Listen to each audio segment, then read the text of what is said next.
Gloire à Jésus.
Donc nous sommes dans le temps de la Pentecôte.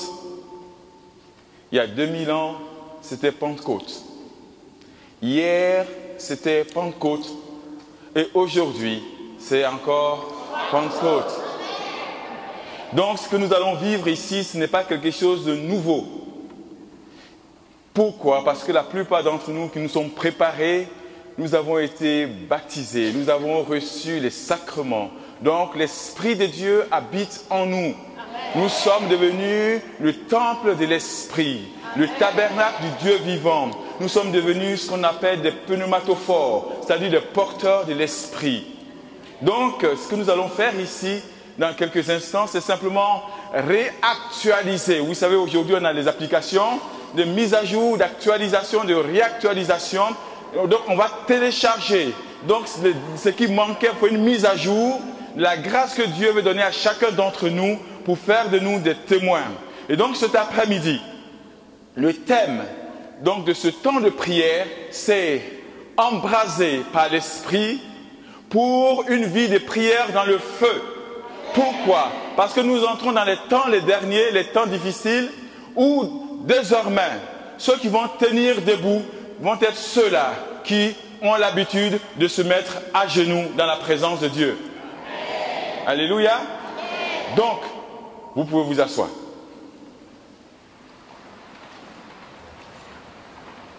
Alors, avant de commencer, donc, je me présente. Je suis donc Éric Zoma, père de famille, père de 2 enfants. Voilà. Et donc, cet après-midi, donc je suis famille missionnaire dans le diocèse de Beauvais.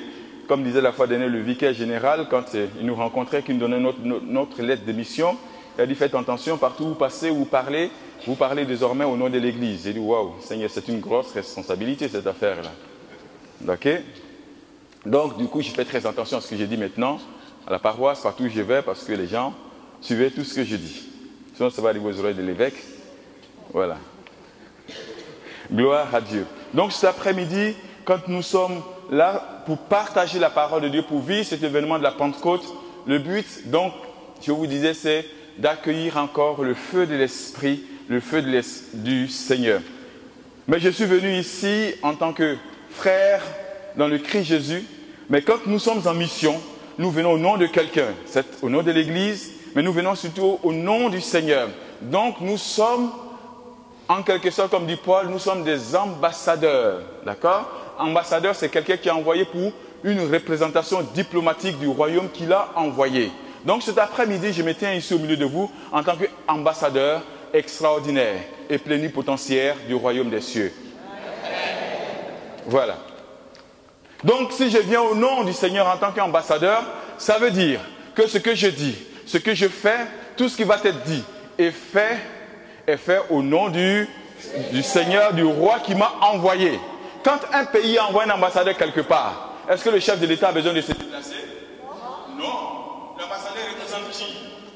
Il représente le chef de l'État, il représente le pays. Donc quand il signe un document, qui signe le document? C'est le chef de l'État, c'est le pays qui a signé le décret. Donc cet après-midi, quand je vais déclarer quelque chose, le roi des rois sera d'accord avec moi pour attester que réellement je suis ambassadeur. Donc n'ayez pas peur de tout ce qui va se passer, parce que l'ambassadeur est envoyé par le roi, et le roi lui-même est au courant de ce que nous faisons maintenant.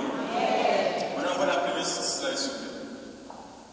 Donc cet après-midi, je vous disais, nous allons parler de la prière, parce que le but du Saint-Esprit, de sa présence en nous, comme disait ce petit garçon, ben, il fait ce qu'il peut.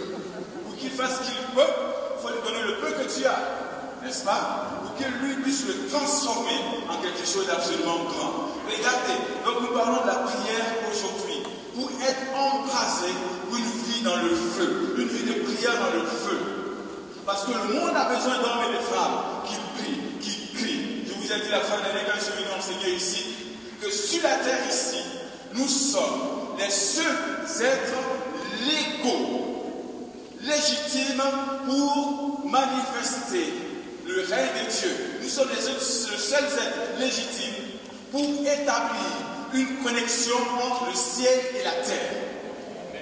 Pourquoi? Parce que la terre a été donnée aux hommes et que le ciel appartient à Dieu. Donc, toi, tu es un homme, un humain, c'est-à-dire un esprit dans un corps de poussière. Et donc, pour que Dieu puisse agir sur la terre de façon légale, parce que Dieu est esprit.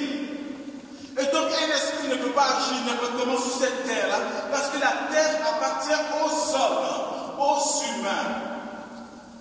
Et c'est pourquoi, je vous ai dit, expliqué la fois dernière, que pour que les démons, donc qui sont des esprits, puissent agir sur la terre, ils ont besoin d'hommes qui vont leur donner cette autorisation, cette légitimité pour être légaux sur la terre légitime. Et ces gens-là, souvent, on les appelle comment? Des médiums. Donc, ils vont établir le rapport entre le monde spirituel et notre terre. Et c'est pourquoi les démons cherchent des corps à posséder pour être légaux et légitimes dans leur action. Donc tu es le seul sur la terre qui va permettre à Dieu, qui est esprit, d'agir continuellement sur la terre. C'est pourquoi Paul dit dans l'Épître aux Thessaloniciens, priez sans cesse. N'arrêtez pas cette activité. Parce que si vous l'arrêtez, vous arrêtez la connexion entre le ciel et la terre ou l'interférence du ciel sur la terre. Quelqu'un va nous aider cet après-midi à entrer dans cette vie de feu, dans cette prière de feu. C'est le prophète Élie. Il est dit dans Jacques, c'est bien, Jacques 5, 17, que le prophète Élie n'était qu'un homme pareil à nous. La Bible dit Élie. Vous connaissez tous le prophète Élie dans l'Ancien Testament, un des prophètes, des grands prophètes. Jacques dit Élie était un homme comme vous et moi. Élie n'avait pas 2 têtes ni 4 pieds. Non, il était comme vous et moi, de même nature. Le prophète Élie n'était qu'un homme. Et pourtant, lorsqu'il a prié avec insistance qu'il ne pleuve pas, il n'est pas tombé de pluie sur la terre pendant 3 ans et demi. Élie était un homme comme vous et moi. Et il a dit au roi Akab, si vous allez lire ça, ici, roi, pluie ne va pas tomber pendant 3 ans et demi, sauf sur mon autorisation. Voici un autre ambassadeur. Oui, notre ambassadeur dit, moi je prends le décret royal qui vient du ciel, que la pluie ne tombe pas dans cette nation pendant 3 ans et demi, et la pluie n'est pas tombée pendant 3 ans et demi. C'est la suivante, s'il vous plaît. Alors, voici maintenant cette histoire d'Élie qu'on trouve dans le livre des rois, premier livre des rois, au chapitre 17. Et Élie, le Tishbite, donc les habitants de Galad, dit Akab. Donc Akab, c'était le roi de l'époque, le roi en Israël, parce qu'on était dans la partition des 2 royaumes, le royaume d'Israël et celui de Juda.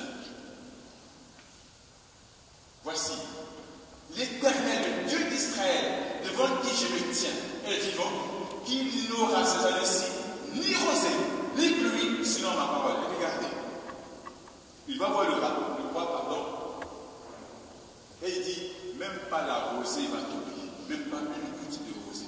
Que la pluie ne tombe pas, c'est une histoire, mais encore que la rosée ne tombe pas, ça c'est encore un problème. Mais regardez comment on définit Élie. On n'a pas dit Élie le superman, on n'a pas dit Élie le prophète, on n'a pas dit Élie le prédicateur. On dit Élie le Tishbite. Il habite un petit village qu'on appelle Tishbite.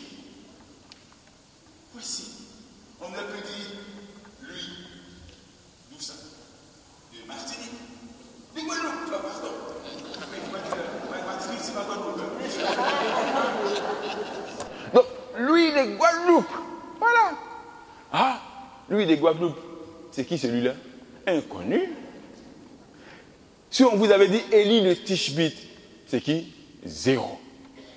Pourtant, la Bible ne fait pas d'histoire sur lui. On le présente comme un homme simple. Il vient d'un village. Il ne vient même pas d'une grande ville. Il est en Galade. Galade, ce n'était pas une grande ville. Il venait d'un petit village. Mais regardez la caractéristique d'Élie. Quand il va voir le roi, il dit quoi? L'Éternel, le Dieu, donc ça c'est la Bible traduction, je pense, Darby, si ma mémoire est bonne. Parce que je cherchais l'expression. L'Éternel, le Dieu d'Israël, devant qui je me tiens. Donc c'est quelqu'un qui avait l'habitude de faire quoi? De se tenir dans la présence de Dieu. Élie n'est pas allé voir Akab comme ça parce que après avoir mangé des frites et hamburgers, ou avoir bu du Coca-Cola, ou avoir regardé le dernier film de Netflix. Non, non. Il dit, roi, le Dieu devant qui je me tiens, il est vivant. Et sur son ordre, je te dis, devant qui je me tiens, est vivant, il n'y aura pas de pluie ni de rosée. Donc, pendant 3 ans et demi, le Dieu devant qui je me tiens, ça veut dire que Élie est le Dieu, Élie était là constamment dans la présence de Dieu, il ne bougeait pas. Il parlait à Dieu parce qu'en ce moment-là, il y avait une crise identitaire en Israël. Pourquoi? Parce qu'Akab, il avait une femme qu'on appelle Jézabel. Jézabel était la fille d'un prêtre, d'un grand prêtre sorcier quelque part là-bas. Je demande que ce n'était pas chez nous en Afrique. D'accord? Donc, et cette femme-là, elle a envoyé toute l'adoration des idoles de son père, l'a amenée en Israël, et elle a détourné le peuple de l'adoration du Dieu véritable. Et ils ont commencé à adorer quelqu'un qu'on appelle Baal. Et donc, le peuple était dans la confusion la plus totale. Et Élie dit, le Dieu devant qui je me tiens. Les gens ont dit que Baal est Dieu. Mais moi, Élie, je n'ai pas bougé de la présence de ce Dieu-là. Et en son nom, quelque chose va se passer dans cette nation. Amen. Slide suivant, s'il vous plaît. Et donc, Élie, il va trouver une astuce parce qu'il voit que l'affaire est devenue compliquée. Déjà, il a fermé le ciel, décret royal, décret d'Élie. Dieu a ratifié. Tout ce que vous allez lier sur la terre va faire quoi? Va être lié au ciel. C'est fini. Élie a dit, pas de pluie. Le ciel a dit, notez. L'ambassadeur a parlé, on ratifie là-bas, c'est bon. Mais Élie dit que ça ne suffit pas. Il va convoquer tout le peuple. Il va dire, vous allez choisir aujourd'hui qui vous voulez servir. Ou bien vous croyez que Baal est vraiment Dieu, ou bien le Dieu d'Israël, l'Éternel, notre Dieu, est Dieu. Alors là, donc il dit au prophète de Baal, vous allez invoquer le nom de votre Dieu, donc avec petit d, et moi j'invoquerai le nom du Seigneur. D'accord? Là on va faire un défi. Là aujourd'hui le monde est en train de nous défier. Le monde est en train de défier les chrétiens pour dire notre Dieu n'existe pas. Ah bon? Pourquoi? Parce que la médecine est développée. Les transports, la technique, tout ça est développé. Nous n'avons pas besoin de votre Dieu. Je peux décider de mourir quand je veux. Ça, c'est ma décision. Donc, votre Dieu là, votre religion, non, ça ne nous intéresse plus. Qu'est-ce qu'on va leur dire? Ah, mais vous êtes dans l'erreur. Et puis, si on commence à discuter avec eux, ça va être des débats intellectuels. Ça va être des débats intellectuels et ça ne va jamais finir. Élie aurait pu s'asseoir et argumenter, discuter avec les prophètes de Baal pendant 1 mois, 2 ans, 3 ans. La situation n'allait pas changer. Élie a dit, ça suffit. Vous savez quoi? Aujourd'hui, il y a un défi. Challenge pour challenge. Dieu pour Dieu. Dieu contre Dieu. Et on y voit. Il dit, vous allez prendre un taureau. Moi, je vais en prendre un. Chacun va immoler, va offrir le sacrifice. Le Dieu qui répondra par le feu, c'est lui qui est Dieu. Et la foule a dit, oui, ça nous intéresse. D'accord. Oui, on veut cette démonstration-là. Oui.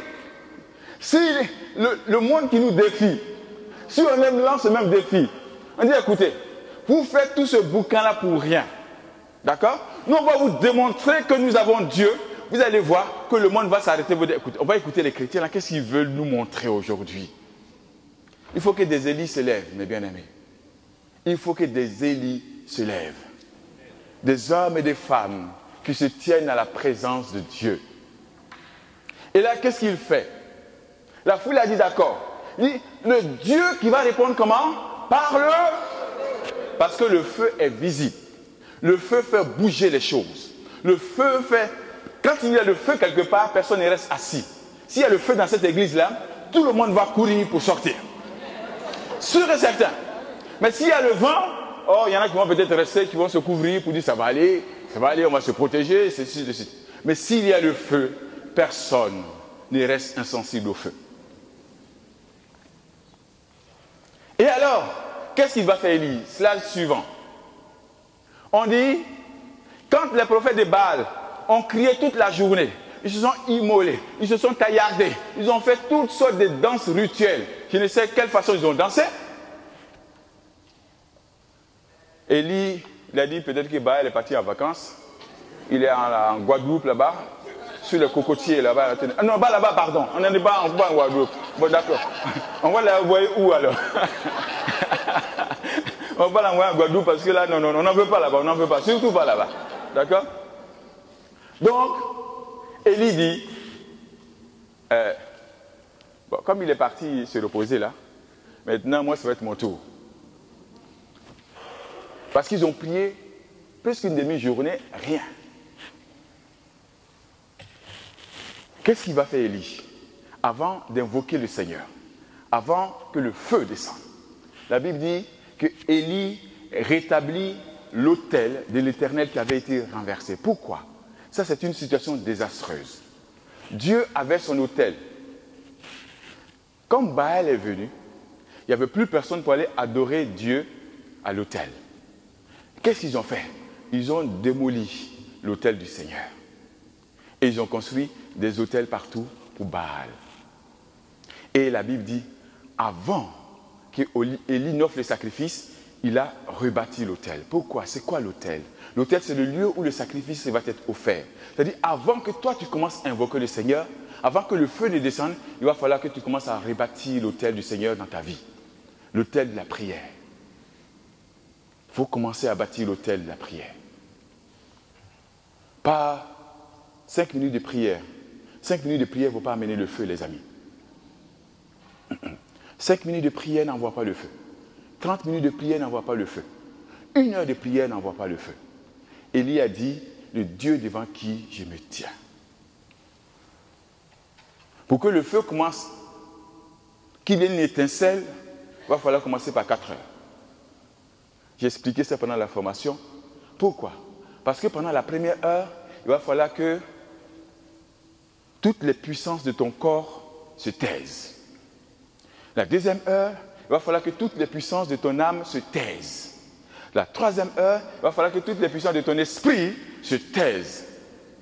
Et la quatrième heure, c'est en ce moment-là que tu vas commencer à entrer véritablement dans la prière. Parce que tout en toi, ce sera tu. Et seulement à la quatrième heure que peut-être tu vas entendre d'où murmure la présence du Saint-Esprit.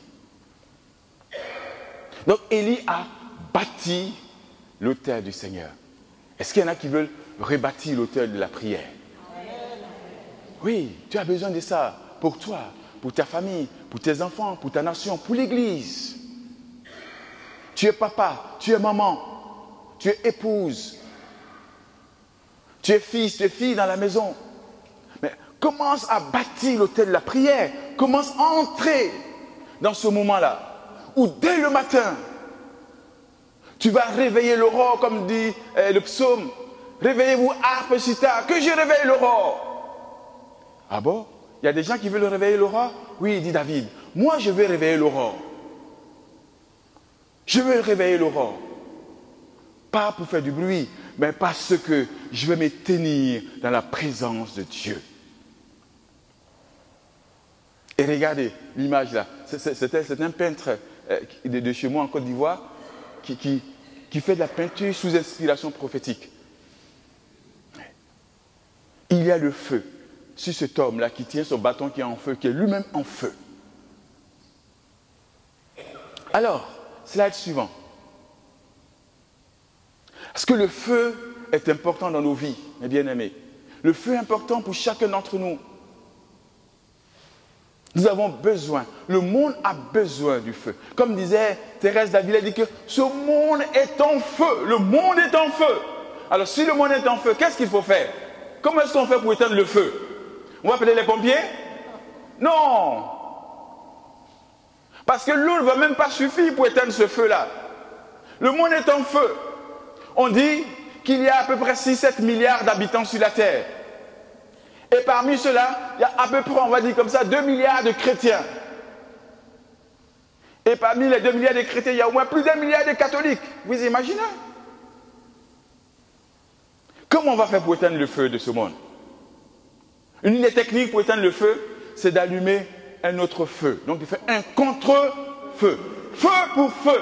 Le feu combat le feu, mes amis. Le feu combat le feu.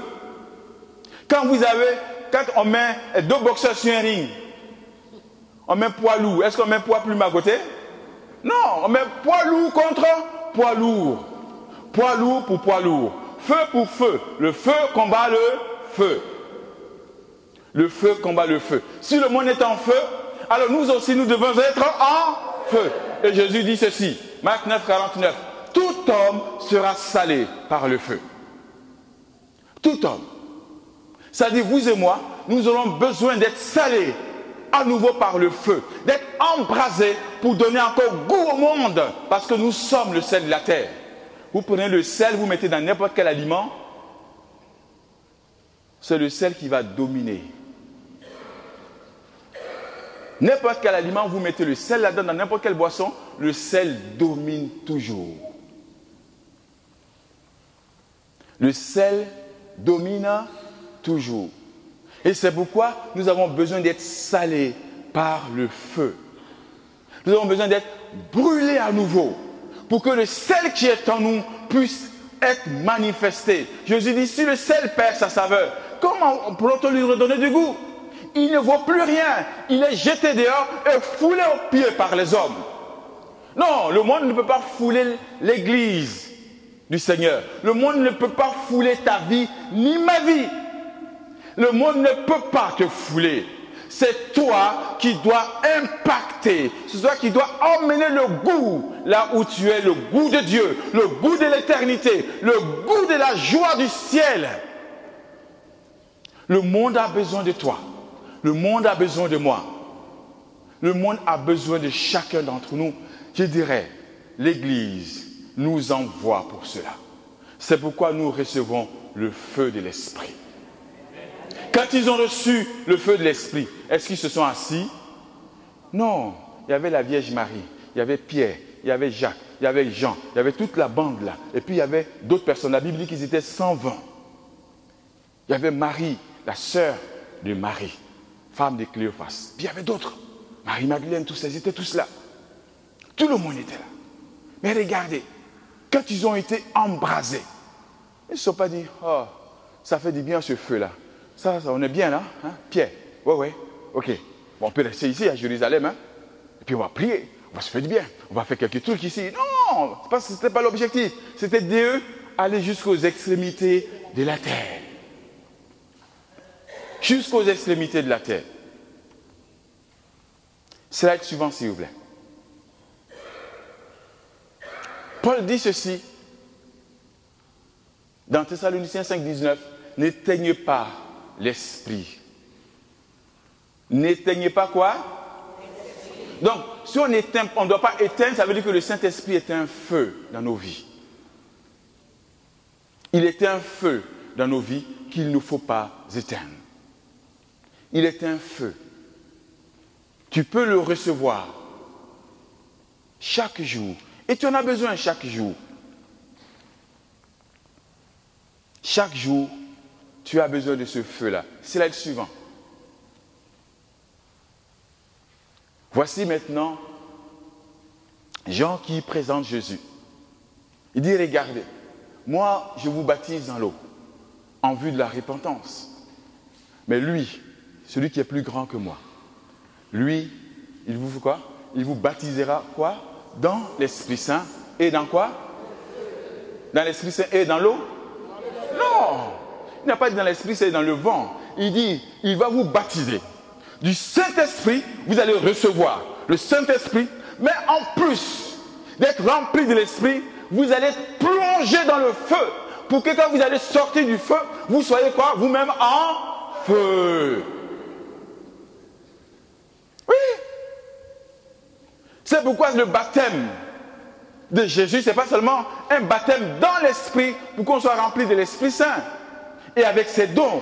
Non, c'est pour que nous-mêmes nous soyons en feu pour répandre ce feu de Dieu dans ce monde. Voici l'objectif de notre vie, comme disait Saint Séraphime de Sarov, que le but de la vie chrétienne, c'est l'acquisition du Saint-Esprit. C'est l'acquisition du Saint-Esprit, d'être embrasé, rempli de l'Esprit, mais embrasé aussi par le feu de l'Esprit. J'ai raconté pendant la formation qu'un jour Séraphime était assis avec un étudiant, Molotilov, et ils étaient en train de discuter parce que c'était un jeune qui l'accompagnait. C'était en Russie, c'était dans la neige, ils étaient assis tous les deux. Et tout d'un coup, l'atmosphère a été chargée de la présence du Saint-Esprit. Ils étaient environnés de la lumière, de la gloire du Saint-Esprit. Il a commencé à faire chaud. Ils étaient bien. Il n'y avait plus besoin d'avoir des écharpes, d'avoir des doudounes, tout ça là. Ils étaient dans la neige et il y avait le Saint-Esprit, le feu de l'Esprit. Et le jeune dit, Père, Père, Père, je vous vois dans la lumière, je vous vois dans la gloire. Il dit, si tu peux me voir dans la gloire, c'est parce que toi aussi tu es dans la gloire. Le feu de l'Esprit. Slide suivant. J'essaie d'aller vite parce que je veux qu'on prie. Aujourd'hui, on est là pour prier pour la Pentecôte. Donc, ce n'est pas un enseignement magistral. Hein? Alors, qu'est-ce qui se passe le jour de la Pentecôte? Alors leur apparurent des langues qu'on aurait dites de feu qui se partageaient, se posa sur chacun d'eux. Tous furent remplis d'Esprit Saint. Qu'est-ce qui se passe? Regardez. Jésus dit, vous allez recevoir une puissance. Quand la puissance vient, d'abord, c'est le vent. Et quand le vent finit de souffler, qu'est-ce qu'on voit bizarrement? C'est des langues de feu. Cela peut être autre chose. Cela peut être des oreilles de lumière. Non, mais c'était des langues de feu pour confirmer ce que Jean avait dit. Lui vous baptisera dans l'Esprit Saint et dans le... Et donc le feu va se manifester. Et ils ont été littéralement embrasés. Quand le feu est venu, qu'est-ce qui s'est passé? On dit qu'ils ont tous été remplis du Saint-Esprit. Dis à ton voisin, aujourd'hui, on va t'allumer.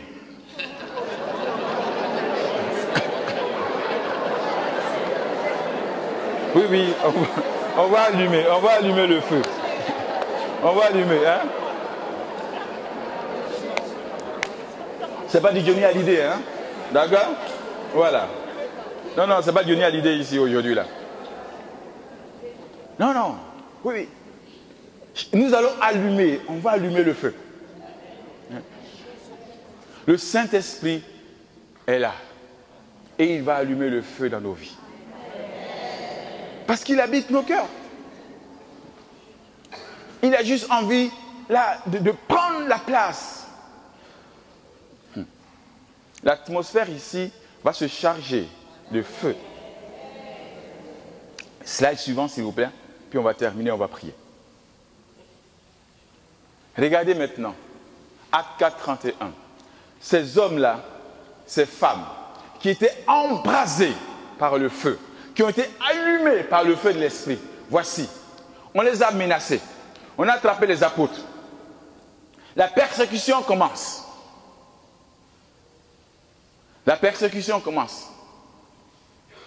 On a tué Jacques. On a arrêté Pierre. Maintenant, les voici en train de prier maintenant. Regardez. Quand ils eurent fini de prier, le lieu où ils étaient réunis se mit à trembler. Ils furent tous remplis du Saint-Esprit. Ils disaient la parole de Dieu avec assurance. Regardez, ces hommes qui étaient embrasés. Au début, quand le feu est venu, quand ils attendaient le feu, ils étaient dans la chambre haute avec Marie, n'est-ce pas? Et quand le feu est venu, ils sont sortis. Ils ont annoncé. Et la suite dit qu'ils étaient assidus à la prière, à la fraction du pain et à l'écoute de l'enseignement que donnaient les apôtres. Donc ils étaient dans une prière fervente, permanente dans le feu. Regardez maintenant la prière des hommes et des femmes de feu. Regardez. Quand ils ont commencé, moi je vois la Vierge Marie parmi eux. Maman Marie, et puis Pierre, vous pouvez imaginer la Vierge Marie en train de prier en langue comme ça? Nous on voit Marie, cette femme, la frère, elle dit, oh maman Marie, non, c'était une femme de feu. Hey, Jésus, tu es mon fils, c'est sûr que je t'ai mis au monde. Mais l'église là, elle a besoin de ton feu encore dans ce temps de persécution. Et ces hommes de feu, quand ils ont prié, regardez, la Bible dit que le lieu s'est mis à trembler. Quand le feu brûle, quand ça commence à crépiter un bâtiment, ça va jusqu'au dans les fondations du bâtiment. Quand le feu vient, ça va jusque là. Ça fait bouger les choses. Des hommes de feu ont prié et le lieu s'est mis à trembler. À trembler, à trembler, à trembler. Parce que la Bible dit qu'ils priaient déjà en langue. Vous vous souvenez, acte 2, ils priaient en langue. On les entendait, les gens les entendaient dans leur propre langue, dans leur propre ethnie. Ils étaient là. 120. Alors, vraiment, ce spectacle absolument incroyable. Peut-être que vous n'avez jamais imaginé ça. On voit là Pierre, Jacques, Jean, André, Maman Marie, Marie-Madeleine, tout ce monde-là. Ribababa, Rokataka Sokata, Robababa, Chentelerisia, Kabalara Kasote, Rinkatakata. Ça, c'est la Vierge Marie là-bas, ça? Oui, c'est dit. Non, c'est pas Maman Marie, c'est pas possible. Non, elle est discrète. Non, elle est là. Rikata kababa, ruakata, rumaka sitelere, et pieta, watakata kata, yutaka sukata, rumababa. Il dit, hé! Les gens disent, ces gens-là, ils sortent d'où? Mais des hommes remplis de feu. Remplis de feu. Remplis de feu. Remplis de feu. Et c'est ce feu-là que le Seigneur veut pour ces temps que nous vivons. C'est ce temps-là. Parce que le monde attend la manifestation des fils de Dieu. Le monde attend de vous voir enfin vous lever. Le monde attend enfin de nous voir nous lever dans la prière, dans l'adoration, dans la supplication, dans le jeûne. Rakata, rakata, rakata. Quand on dit, le berger dit, hey, samedi prochain, assemblée de prière, pas pour venir louer, chanter, pour dire, non, pour venir supplier, pour venir adorer, pour crier à Dieu. Seigneur, tu peux transformer cette nation. Seigneur, tu peux transformer ma famille. Tu peux transformer ma maison. Tu peux transformer mes enfants. Tu peux transformer mes collègues. Tu peux transformer toutes choses. Tu cherches quoi? Juste un homme, une femme qui se tiennent sur la brèche. Juste une personne qui va se tenir sur la brèche. Dit le Seigneur, j'ai cherché une personne qui se tienne sur la brèche afin de ne pas détruire le pays, mais je n'en ai point trouvé. Mais je n'en ai point trouvé. Est-ce que tu es cette femme-là, embrasée, qui va se tenir sur la brèche, mais pas n'importe comment, mais dans le feu de l'esprit. Dans le feu. Vous imaginez 10, 15, 20, 30. Là, nous sommes 70, 75 là. Hey, mes amis, ça va être embrasement total dans ce groupe ici là. Ouais. Vous savez comment il a fait, Samson? Quand il voulait détruire les Philistins, il a pris les renards. Il ne sait pas comment il a fait pour les attraper. Mais la Bible dit qu'il les a attrapés. Donc il a pris deux renards, il les a attachés par la queue. Il a mis le feu sur la queue. Il dit, allez-y, mettez le feu. Et les renards sont partis. Ils ont mis le feu dans tout le pays des Philistins. Vous imaginez, les renards, ils sont partis deux par deux. Alors imaginez que vous êtes deux dans votre famille, dans le couple, le mari et la femme. Par exemple, hein, Daniel, Pascal,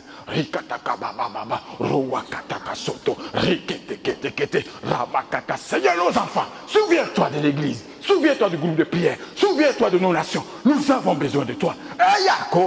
Saint-Esprit, hey! Tout d'un coup, il va commencer à vous parler, pour vous amener la révélation. Amen.